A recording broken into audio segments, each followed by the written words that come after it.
Luckily for competitors that play in the regional championship in Lille, there will always already be a ton of data available. Japanese regional championship happened. China was just this week. The South America one happened. The United States one happened. I feel like we are maybe the latest. There's going to be the New Zealand Australia one at the same time, of course. But there's a ton of data already.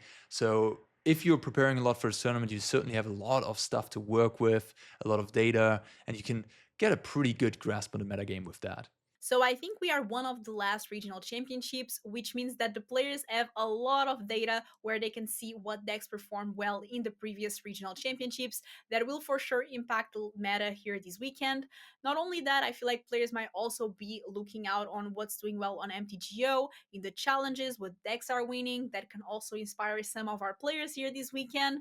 So I think those are going to be the main tournaments that are going to affect the meta here this weekend. Obviously, the previous RCs, with the most recent one being the one in South America. And the one notable thing about that one was that there were 3 copies of Jund Sacrifice in the top 8. So that could be a sign of that deck being more popular this weekend as well.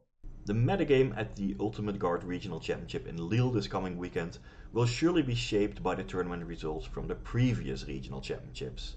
We started several weeks ago in Brazil, where Vinicius Caram emerged victorious with Azorius Control. Then, on the next weekend at the United States Regional Championship, Cory Leck claimed victory with Rakdos 3, just showing the surprise factor of an off-meta deck. Afterwards, Tomaoki Ogasawara won in Japan with Mono Black Demons. Then Chen Tzu Yuan won in Taipei with Rakdos Demons, just adding a minor splash. Next, Benedictus Budisanyaya won in Singapore with stock Rakdos Prowess. Adam Schwartz won in Chile with Is It Phoenix, featuring 4 copies of Artist's Talent. And finally, Chun Him To won in China with Enigmatic Incarnation, with 4 copies of Zur Eternal Schemer. Now, the metagame in Lille will surely be shaped by all of these tournaments, and the Pioneer metagame at the moment is just thriving with innovation. While we have a lot of RC's results, there's also a lot of turns going on Magic Online.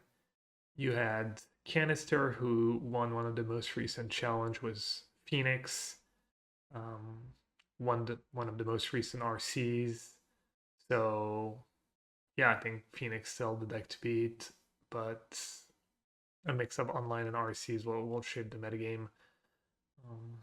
I'm not expecting anything too different of what you can play against on Magic Online though, or if you look at the metagame breakdown on MTG Goldfish, I expect it to be pretty similar to that.